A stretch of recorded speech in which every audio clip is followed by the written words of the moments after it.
Weekly feed, Kyle and Meredith sitting here with Matt and Kim. Kim and Matt, if I want to turn it around and screw with everything about this. Let's just mess with people. It's going to be a kind of a marquee thing at some point. Somebody's going to get pissed. She's like, my name's got to be first now. No, see, this is the thing though. It looks as it is.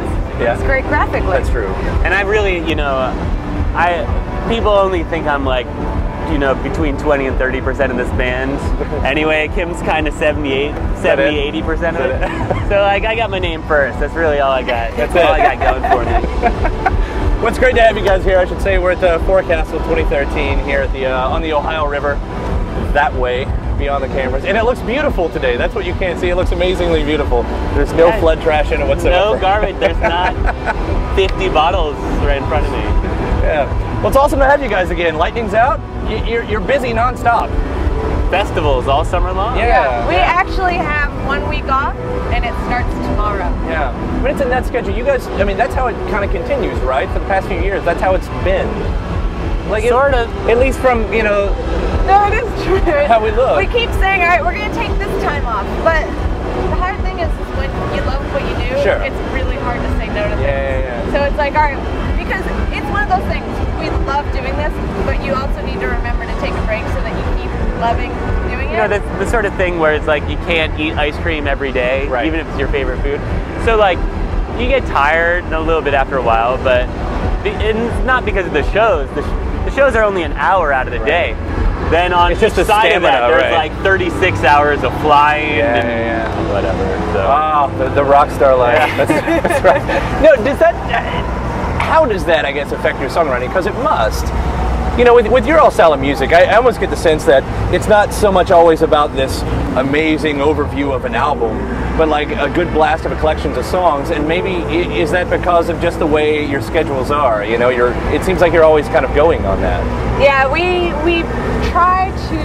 Well, we try to write while we're on the road, and we're like, all right, we're gonna get to the hotel at this time. We'll just stay up for like this amount of time and work on stuff. But it never ends. And then we're like, oh, isn't there a new Game of Thrones episode right now? Let's get room service. Yeah, it's tough. It's tough to stay focused, and we love writing music, but really, unless it's our #1 focus, it's tough because it takes a lot of energy, a lot of concentration. Yeah. Well, I've heard when you got to write in kind of bursts like that, though, that maybe that does kind of insert themes when you weren't even meaning for them to. Because if you've only got one, idea kind of rattling around in it all gets pushed out through 12 songs. Yeah. Well, I also feel like Lightning in a way is kind of dark. Yeah. Like it has a dark underlay to it because we did start writing it when we came off of touring and we were really tired. It was like we had been going nonstop for like a year and a half and what we write about our lives. Right. And so, yeah, there's a lot of dark songs in there. But it's weird because you would think you listen to Matt and Kim and our musically we're upbeat. Sure. But throughout time, I think it's always been. That's the great Weezer kind of writing, isn't it? Like here's a really happy song, but don't listen to the lyrics. Well, balancing things out, we wrote a lot of songs early on about figuring our lives out. Because we're like, what are we doing? And then I don't know. But I feel that keeps it balanced because if you write an upbeat, happy feeling song about swing sets and lollipops, you might as well just start vomiting. It's not gonna work. Yeah. I think I just did a little.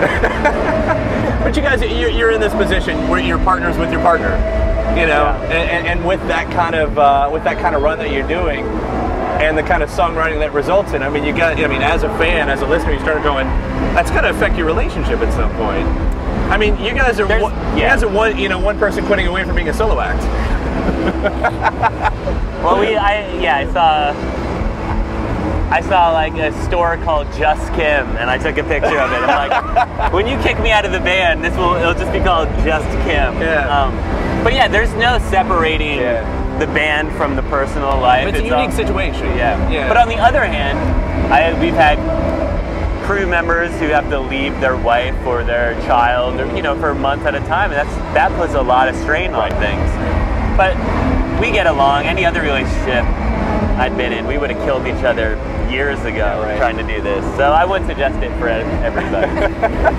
You do get that. There's another one at the festival, Shovels and Rope, and it's kind of the same thing. Although I think if Celebrity Deathmatch were still around, it'd be the great pitting of the clay figures to get you guys in with each other, you know? Kim's like, her super move with the booty would come out, like smack someone in the face. I just got my hair cut the other day before we came here, and I was talking to the woman cutting it.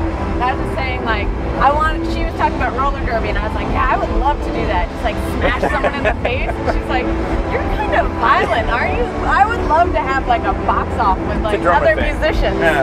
I think that'd be great. You can see those biceps. Don't you get in on this, Matt? Or you gonna get in on this? Yeah. I would not. Because you and I are kind of similar here in the physique. I've never challenged her to an arm wrestling match because I don't want to know who would win. Or maybe I do know who would win. Your shirt kind of spells it out. You'd be a good referee. Yeah, okay, yeah. Just, I'm a more sidelines guy. So when it all comes back around, though, when you are working at that pace, you talk about that 2 weeks off or something. Is it a point where I don't want to listen to music, I don't want to deal with music, I don't want to... Because, you know, we obsess about it. I'm sure we're similar in that. You obsess about it, but when it is 24/7, non-stop all year long, does it ever get to that point? It's funny. A while back, before we were even a band, we had friends who toured all the time. And I remember they came home from tour, and I'm like, oh, you guys, you want to go? The show's happening. Why don't you come out? And they're like, oh, I don't really want to go to the show. I was like, what do you mean you don't want to go to the show? How could you not want to go to the show? Right. And I will say that when we do go home, the last place we were at is I'm not going to say the last. You are about to fly 3,000 miles to see Beyonce. It's Beyonce, wow. though. I mean, come on. It was one of those things we accepted a show that we couldn't say no to. But then I had tickets for Beyonce in New York the next day, so we're flying from LA, or I'm flying. Matt's going to stay behind from LA to New York to see Beyonce. I think what you're saying isn't quite true. I think you need... No, we go to more like comedy shows. No, but you just need real motivation. And it's not like, oh, I just might go check this out. It's kind of like, there's someone we want to see.